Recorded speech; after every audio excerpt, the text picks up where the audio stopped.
Olha só, quando o poder público precisa desapropriar o imóvel, como é que se chega num valor que seja justo para todo mundo?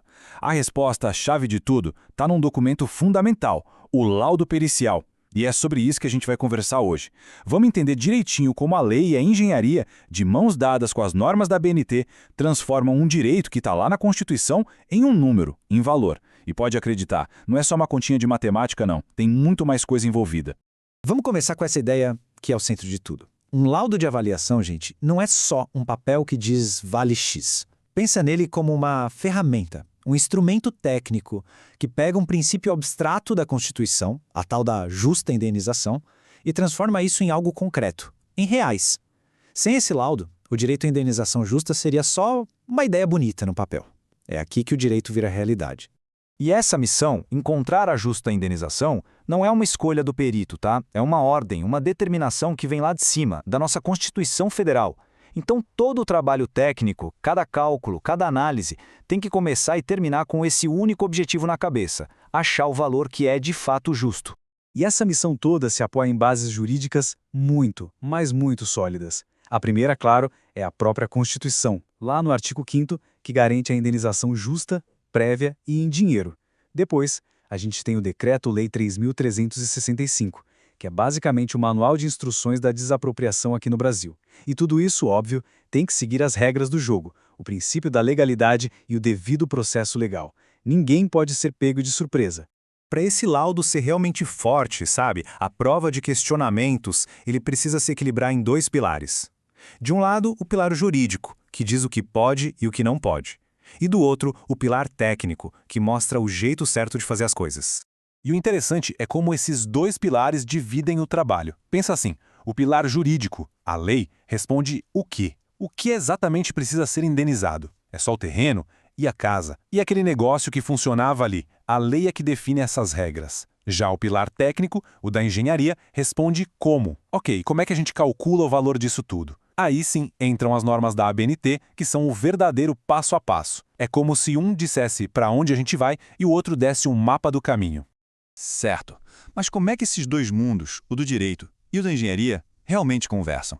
A resposta está aqui, numa ponte. A norma técnica da ABNT, a NBR 14653. E um detalhe importante, usar essa norma não é opcional.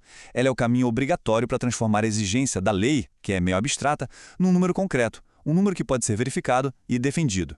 É a receita do bolo que todo perito tem que seguir à risca. E essa construção segue uma lógica bem clara. Olha só, tudo começa com a lei, que simplesmente fala, pague o que é justo. Tá, mas como? Aí vem a NBR 14653, parte 1, e estabelece os procedimentos gerais de avaliação. Depois, a parte 2 da norma afunila um pouco mais e traz as regras específicas para imóveis urbanos, que são a maioria dos casos, né? E no final dessa linha de montagem, o que a gente tem? O laudo, a prova técnica de que todo esse caminho foi percorrido direitinho. Chega de teoria, né? Vamos ver como isso funciona na prática, num laudo de verdade. A gente vai dar uma olhada na estrutura daquela parte do laudo chamada fundamentação. É ali que o perito mostra que fez a lição de casa, conectando cada decisão que ele tomou com a base correspondente na lei ou na norma técnica. Mas antes, a gente precisa entender um conceito super importante, a data base. Imagina que o valor de um imóvel muda com o tempo, certo? A data base é como se a gente tirasse uma foto desse valor no momento exato. É congelar o tempo para que a avaliação seja justa e possa ser comparada, sem ser influenciada por uma valorização ou desvalorização que aconteceu depois daquela data. E qual é essa data, então? Que dia a gente tira essa foto? Bom, a prática dos tribunais, a jurisprudência acabou criando uma regra geral. A data que vale é a data da avaliação judicial. E por que isso? Para garantir que a indenização seja a mais contemporânea possível, a mais próxima do valor real do imóvel naquele momento do processo. Assim, se evita que o proprietário seja prejudicado por uma avaliação antiga defasada. E aqui, olha só como o quebra-cabeça se encaixa perfeitamente. O perito precisa definir o que vai ser indenizado? Bom, a resposta está lá na Constituição e no Decreto-Lei. Precisa escolher a metodologia, o jeito de calcular? Ele vai na NBR 146531. Ah, é um imóvel urbano, um apartamento? Então o guia é a parte 2 da norma. E a data para bater a foto do valor? Ele segue a regra dos tribunais. Deu para perceber? Nada, absolutamente nada, sai do eu acho que. Cada passo tem que ser justificado, tem que estar amarrado ou na lei ou na norma técnica. E no fim das contas, o que tudo isso quer dizer? Quer dizer que o laudo pericial não é só mais um documento no meio de um processo. Ele é visto como uma prova qualificada. E isso, claro, joga uma responsabilidade enorme nos ombros do perito, porque a palavra técnica dele tem um peso todo especial na decisão do juiz. E esse é o ponto. O laudo é muito mais do que só uma estimativa de quanto vale isso aqui. Ser uma prova qualificada significa que a palavra do perito, por vir de um especialista, tem mais força. É uma peça que pode decidir o futuro do patrimônio de uma pessoa ou o destino de muito dinheiro público.